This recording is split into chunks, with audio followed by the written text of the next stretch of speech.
अगले 2 से 3 मिनट में हम ये जान रहे होंगे कि 2 अप्रैल की शिफ्ट 2 में पेपर कैसा आया, कितने पर 99 परसेंटाइल जाएगी, ओवरऑल सब्जेक्ट वाइज कितने पर जाएगी। और ये एकदम अनएक्सपेक्टेड शॉकिंग पेपर था एनटीए की तरफ से बहुत सारे कारणों से। शुरुआत करते हैं अपनी प्यारी केमिस्ट्री से जो हुआ करती थी, अब नहीं है भाई, सबसे टफ केमिस्ट्री आई है।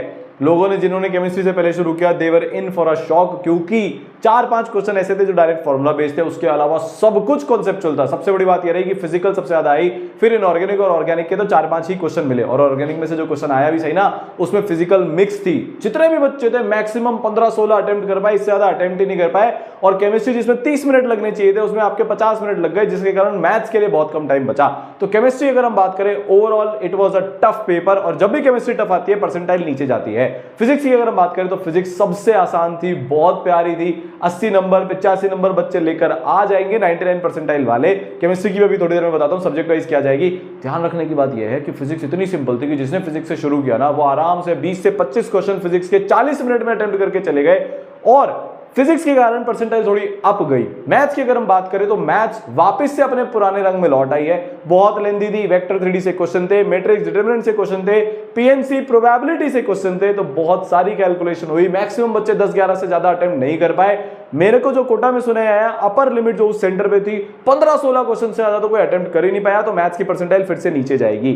अगर हम 11th और 12th की बात करें तो बेटा मैथ्स और फिजिक्स में 12th का पोर्शन मेजर था, 11th और 12th केमिस्ट्री में एकदम बराबर थी। केमिस्ट्री का पेपर तो बहुत ही कंसेप्चुअल था।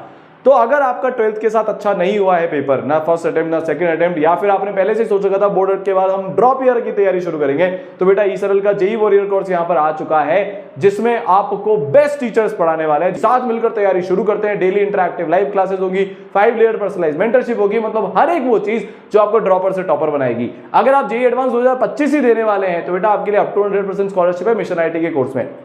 ओवरऑल 99 परसेंटाइल की अगर मैं बात करूं ना, तो बेटा 170 से 185 के बीच में जाएगी, ना उससे ज्यादा ना उससे कम। ये मॉडरेट पेपर था, जस्ट बिकॉज फिजिक्स बहुत आसान थी तो बच्चों के थोड़े से लेवल ऊपर हो जाएंगे, पर हाँ उतना भी नहीं होगा कि 200 टच हो जाए, और उतना भी नहीं होगा कि 160 के नीचे रह जाए।